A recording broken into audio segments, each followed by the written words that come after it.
अपनी ही वाइफ जो होती है उसकी बिल्कुल भी कदर नहीं करते हैं।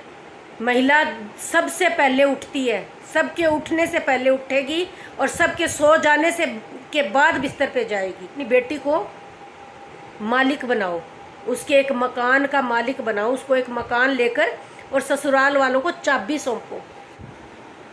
राम राम जी सबको। तो आज हम जिस विषय पे बात कर रहे हैं वो है हमारी बेटियां। तो अब ज़माना बहुत बदल चुका है, मॉडर्न हो चुका है। बेटियों को पढ़ाओ लिखाओ, उनके पैरों पे खड़ा करो। आजकल वो पहले जैसे काम नहीं रहे कि भाई पानी लेने जा रहे हैं घंटों घंटों वहीं पे लगा रहे हैं। अब घर में ही पानी की व्यवस्था हो गई है, घर में ही सब कुछ हो गया है, तो करने को कुछ ऐसा कुछ खास है नहीं। तो बच्चे वैसे भी पड़े पड़े घर में बोर ही होंगे, इतना कुछ काम है नहीं, छोटा मोटा होता है वो थोड़ी देर में निपट जाता है। और आत्मनिर्भर होना तो बहुत ही ज़रूरी है, जितना लड़कों के लिए ज़रूरी है उतना ही लड़कियों के लिए भी ज़रूरी है। और जहाँ तक जॉब की बात है तो सरकारी जॉब मिलती है या कहीं भी किसी कंपनियों में बच्चे लग जाते हैं तो वो भी अच्छा है। आजकल की महंगाई में दोनों मिलकर काम करेंगे पति पत्नी तो घर का गुजारा भी अच्छे से होता है और सेविंग भी अच्छे से होती है। और अगर आप अपनी बेटी को पढ़ा लिखा कर किसी के घर ऐसे ही भेज रहे हो तो फिर वो ज़िंदगी भर के लिए एक सर्वेंट की तरह रह जाएगी। और ये एक सच्चाई है। भले ही बहुत सारे लोग मुझसे नाराज़ भी होंगे कि आप ऐसे कैसे बोल रहे हो, तो ये एक बहुत बड़ा सच है कि वो बस घरेलू ही बनकर रह जाएगी। उसका कोई ठीक से उपयोग नहीं हो पाएगा, उसकी पढ़ाई लिखाई का कुछ भी नहीं कर पाएगी और ऊपर से मोहताज अलग से। तो अब जैसे ही हम बेटियों की शादी करते हैं तो सबसे पहले क्या है, तो लोग इतना सड़ते हैं, इतना जलते हैं अपनी ही बेटियों पे, अपनी ही पत्नियों पे, अपनी ही वाइफ जो होती है उसकी बिल्कुल भी कदर नहीं करते हैं, क्योंकि वो कमा नहीं रही होती, पैसा नहीं कमा रही होती। वैसे उसकी कोई छुट्टी नहीं, संडे मंडे उसके सब बराबर है। दिन भर काम करती है, दिन भर पिसती है, सबके लिए काम करती है। लोग संडे को आराम कर रहे होते हैं, बच्चे स्कूल वाले संडे को संडे मना रहे होते हैं, आराम से अपना रेस्ट कर रहे होते हैं, जॉब वाले आराम से अपना आराम कर रहे होते हैं, लेकिन हाउस वाइफ को कोई आराम नहीं, पत्नी को, माँ को कोई आराम नहीं। वो दिन भर पिसती रहती है, उसकी कोई छुट्टी नहीं, उसका कोई डे नहीं, और ना ही उसको कभी कोई बोलेगा रेस्ट करने के लिए कि आज के दिन तो आप भी रेस्ट कीजिए, आप भी आराम कीजिए, आपको भी आराम की सख्त ज़रूरत है। नहीं, महिला सबसे पहले उठती है, सबके उठने से पहले उठेगी और सबके सो जाने से के बाद बिस्तर पे जाएगी। उसको दिन भर इतना काम रहता है, फिर भी उसकी कोई रिस्पेक्ट नहीं, कोई कदर नहीं, कोई इज्जत नहीं। तो इसलिए सभी माँ बाप को ये समझना ज़रूरी है कि अपनी बेटियों को सक्षम बनाएं, कामयाब बनाएं। और ज़रूरी नहीं आपकी जो दादा परदादा की संपत्ति जो पड़ी है उसमें से अपनी बेटी को हक दीजिए। मैं तो कहती हूँ कोई ज़रूरत नहीं, उसमें से मत दीजिए, बहन भाइयों के झगड़े मत लगवाइए। लेकिन बाप जो कुछ भी अर्न करता है, अपने दम पे कुछ अर्न कर रहा है, तो भाई शादी में उसको कुछ मत दीजिए, गहने ज्वेलरी कुछ भी मत दीजिए, गाड़ी घोड़े मत दीजिए, उसको कुछ काम नहीं आने वाले। और ना ज्वेलरी कुछ काम आने वाली, साल में 2 साल में एक बार पहनने की आजकल कोई नहीं पहनता। ऊपर से उसकी रखवाली करो अलग से, संभाल करो अलग से, बैंकों में लॉकर में रख दो तो फिर टेंशन होती है, वहाँ भी सेफ नहीं है चीज़ें। तो अगर आप कुछ देना ही चाहते हो दहेज में, पहली बात तो दहेज नाम का अभिशाप देना ही नहीं। और बेटी को इतनी शान बनाते हैं जी, हमने ये दिया, गाड़ी दी, पैसे दिए, ये दिया वो दिया, इतना किया। क्यों भाई? बेटी तो फिर भी नंग की नंग, उसके हाथ में क्या है? कुछ भी नहीं है उसके हाथ में, कुछ भी नहीं दिया आपने उसको, खाली का खाली इस घर से निकाला, उस घर में दूसरों का गुलाम बना के रख दिया उसको। वहाँ वो उनकी आज्ञा का पालन करेगी, इधर आपकी आज्ञा का पालन करती थी। क्या बेटी को इतना वो बना रखा है कि उसकी वो अपनी कोई ज़िंदगी नहीं, उसके अपने कोई फैसले नहीं हैं? तो अगर आप कुछ देना ही चाहते हो तब भी आपकी बहुत बड़ी शान बन जाएगी। आप सिर्फ अगर आपका अच्छा ब्याह होता है, ये नहीं कि हम तो पैसे वाले हैं, सामने वाले भी पैसे वाले हैं, वो पैसे वाले हैं ना, आपकी बेटी नहीं है। आपकी बेटी के हाथ में कुछ नहीं है, वो उनकी मोहताज है।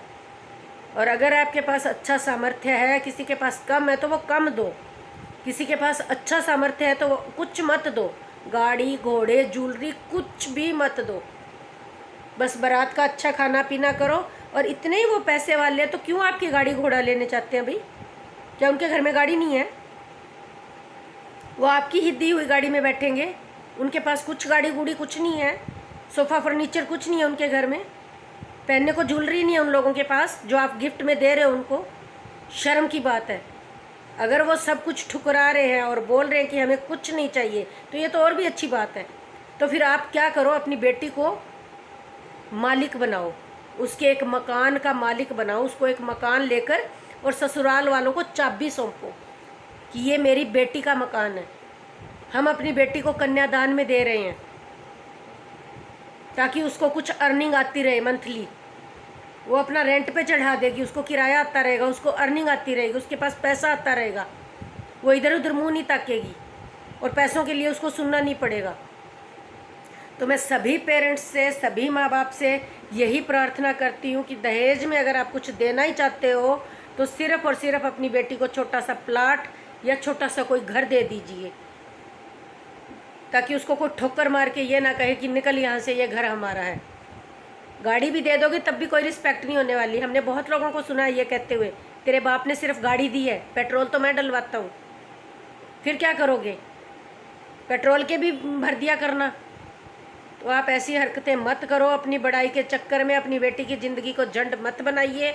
अगर आप कुछ देना ही चाहते हैं तो सिर्फ़ और सिर्फ अपनी बेटी को छोटा सा प्लाट का टुकड़ा, जितना आपका सामर्थ्य है, ज़्यादा है तो ज़्यादा, उसको किसी का गुलाम मत बनाइए बेचारी को। अगर कम है तो कम, ज़्यादा है तो ज़्यादा, एक मकान उसके नाम ज़रूर ज़रूर ज़रूर करवाइए। ज़िंदगी में एक टाइम ऐसा ज़रूर आता है, चाहे वो कितने भी अमीर घर में क्यों ना हो, कितने भी सामान्य घर में क्यों ना, उसको ठोकर लगती ही लगती है, उसको गालियों से नवाजा जाता है और घर से निकालने के लिए पता नहीं कितनी बार वो धक्के खाती है। तो इस तरह की स्थिति से आपकी बेटी को ना गुजरना पड़े, तो इसके लिए अपनी बेटी के नाम छोटा सा एक टुकड़ा या प्लाट ज़रूर ज़रूर कराएं। और दहेज में कुछ भी मत दीजिए बेटियों को। और उन बेटियों को भी बोलूँगी, सारे दहेज को ठोकर मारो, अपने नाम कुछ छोटा सा टुकड़ा करवाओ। और ख़ानदानी दादा लाई लेने में की कोई ज़रूरत नहीं, उसमें से कुछ मत लो। अपने बाप को बोलो, अपनी माँ को बोलो, मेरे नाम भी कुछ टुकड़ा रखो धरती का, कुछ तो मेरे लिए सेफ्टी रखो। और किसी तरह के दहेज की ज़रूरत नहीं। शादी होकर जब तुम जिस घर में जा रही हो उनके घर में सब कुछ है ऑलरेडी, आपके सामान की कोई ज़रूरत नहीं है। आप डबल डबल मत करो, वो भी टूट जाएगा थोड़े दिन बाद, वो भी ख़त्म हो जाएगा। तो सबसे बड़ा दहेज यही है, अपनी बेटी की सुरक्षा के लिए उसको छोटा सा घर दान में, दहेज में दीजिए, बाकी सब चीज़ मत दीजिए। उसको गहनों की ज़रूरत नहीं है, गाड़ी घोड़ों की ज़रूरत नहीं है। तो अपने विचारों को बदलो, अपनी सोच को बदलो और उस बच्ची के हाथ भी मजबूत बनाओ। जो बेटी आपने पैदा की है उसके हाथ मजबूत करो, उसको भी मालिक बनाओ किसी चीज़ का। ऐसा नहीं कि वो ज़िंदगी भर उनकी गुलामी करती रहे, उनके लिए सब कुछ करती रहे, लास्ट में जब मन करा मुंह उठाकर उसको बोल दिया जाए कि निकल अपने बाप के घर। तो बाप के घर निकल ना, बाप के घर, उसका तो वो भी नहीं है, वो भी बाप का घर है। तो क्या करोगे, बेटी को अधर में छोड़ दोगे? तो ऐसी गलतियां मत कीजिए। मेरी सबसे यही प्रार्थना है बार बार, और बच्चियों से भी, कि सिर्फ अपने लिए सिक्योरिटी मांगें और कुछ मत मांगिए, वरना ज़िंदगी भर आपको हाथ फैलाना पड़ेगा सबके सामने, कभी मायके वालों के सामने, कभी ससुराल वालों के सामने। तो इसी के साथ सबको मेरी राम राम। मिलते हैं कल एक नए ब्लॉग के साथ। मेरा अगर ये ब्लॉग पसंद आया हो तो लाइक कीजिए, कमेंट कीजिए, और जिन्होंने भी अभी तक सब्सक्राइब नहीं किया प्लीज़ वो सब्सक्राइब ज़रूर ज़रूर ज़रूर कीजिए। धन्यवाद।